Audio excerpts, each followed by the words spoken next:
तुर्क सदर रजब Tayyip Erdogan की अमरीकी सदर डोनाल्ड ट्रंप से वाइट हाउस में अहम मुलाकात। दोनों रहनुमाओं के दरमियान दो तरफ़ा ताल्लुकात, दिफाई मुआहिदों, इक़्तिसादी शराकतदारी और इलाक़ाई मसाइल, बिलख़ुसूस गाज़ा, शाम और यूक्रेन की सूरत हाल पर बात हुई।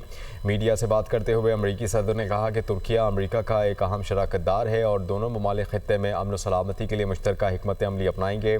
सदर ट्रंप ने आलमी मसाइल के हल में तुर्की के किरदार को सराहा। कहा कि अमरीका तुर्की के साथ करीबी ताल्लुकात को मज़ीद फ़रोग़ देगा।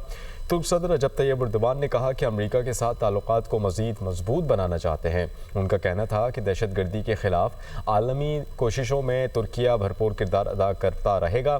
सदर एर्दोगान ने मसला फ़लस्तीन और शाम पर तुर्की के वाज़ेह मौक़िफ़ का अयादा करते हुए कहा कि तुर्किया हमेशा अमन, खुदमुख्तारी और तरक्की का हामी है। दोनों सदूर ने स्ट्रेटजिक ताल्लुकात को वक्त की ज़रूरत करार देते हुए कहा कि इलाक़ाई बहरानों का मौसर हल सिर्फ बाहमी ताउन से ही मुमकिन है।